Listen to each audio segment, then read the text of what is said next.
Dans cette vidéo, nous allons traiter la deuxième partie du chapitre sur les lois normales. Nous avons commencé par parler de la loi normale centrée réduite. Nous avons vu ses propriétés. Nous avons vu également comment déterminer par calcul et notamment grâce à la calculatrice les probabilités. Donc ici, la loi normale générale est une loi qui va être directement liée à la loi normale centrée réduite. Donc d'après la définition, dire qu'une variable grand X suit la loi normale générale d'espérance mu, donc mu ici, et d'écart type sigma, ça revient à dire que lorsqu'on fait le calcul grand X moins mu mu sigma, on fabrique une variable aléatoire grand Z qui va, elle, suivre la loi normale centrée réduite.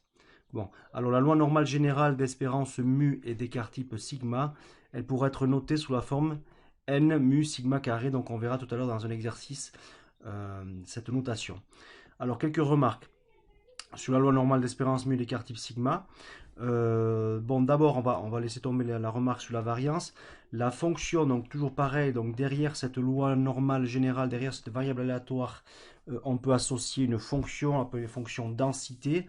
Donc ici, la fonction densité qui va être associée à une loi normale d'espérance mu et d'écart type sigma, c'est une fonction f dont l'expression est très compliquée puisqu'elle s'écrit sous la forme 1 sur sigma racine carrée de 2pi exponentielle de 1 demi x moins mu sur sigma au carré. Donc aucun intérêt de retenir la formule de la fonction densité liée à une loi normale d'espérance mu d'écart type sigma.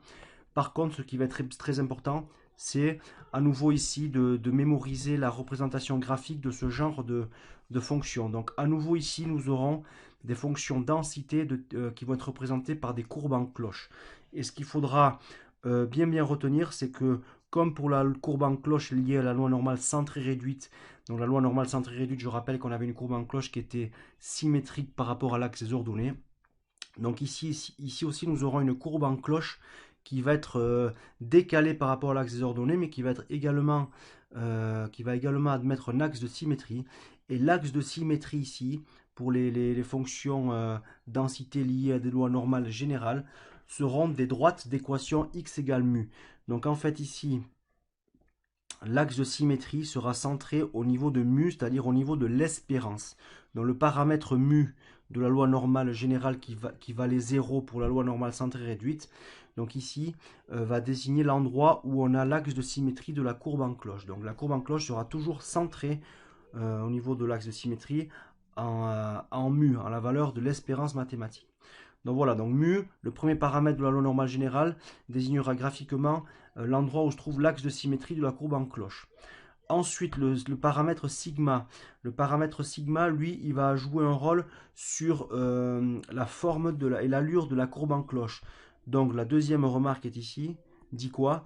Dit que plus la valeur de l'écart type sigma est élevée, plus la courbe en cloche va être aplatie, c'est-à-dire plus les valeurs de x seront dispersées autour de la moyenne mu. Donc ici, vous avez trois courbes en cloche. Plus la valeur de sigma, l'écart type est élevé, plus la courbe en cloche est aplatie. Donc voilà l'influence du paramètre sigma. Voilà pour la définition d'une loi normale générale. Donc à nouveau pour cette loi, les calculs de probabilité, on le verra dans l'exemple suivant, seront calculés à l'aide de la calculatrice, hormis quelques cas particuliers de probabilité pour lesquels on va pouvoir avoir directement une réponse sans passer par la calculatrice. Donc c'est le cas de figure, les trois cas de figure suivants. Donc pour toute variable aléatoire grand X qui suivrait une loi normale d'espérance mu d'écart type sigma, alors, quelle que soit la valeur de mu et quelle que soit la valeur de sigma, quelle que soit la valeur de l'espérance et de l'écart type, on peut déjà assurer que trois probabilités pourront être connues d'avance. Donc, quelles sont ces trois probabilités? La première probabilité, c'est la probabilité que x se trouve entre mu moins sigma et mu plus sigma. C'est la probabilité qu'on s'éloigne à plus ou moins sigma de la moyenne. Lorsqu'on s'éloigne à plus ou moins sigma de la moyenne, mais la probabilité de se trouver à l'intérieur de l'intervalle correspondant sera toujours fixe, égale à 0,683. Et voilà la première représentation graphique ici. Si par contre on s'éloigne de plus ou moins deux écarts types de la moyenne par rapport à la moyenne, si on s'éloigne de moins de sigma et de plus de sigma, alors la probabilité sera également indépendante de la valeur de mu de sigma, elle sera toujours égale à 0,954 environ. Et si on s'éloigne de plus ou moins 3 écarts types de la moyenne, si on fait moins 3 sigma d'un côté, plus 3 sigma, mais la probabilité d'être à l'intérieur de l'intervalle sera quasiment égale à 1. D'ailleurs, on constate que graphiquement ici, on colorie quasiment tout le domaine qui se trouve sous la courbe. C'est pour cela qu'on trouve une probabilité très proche de 1, de 0,997.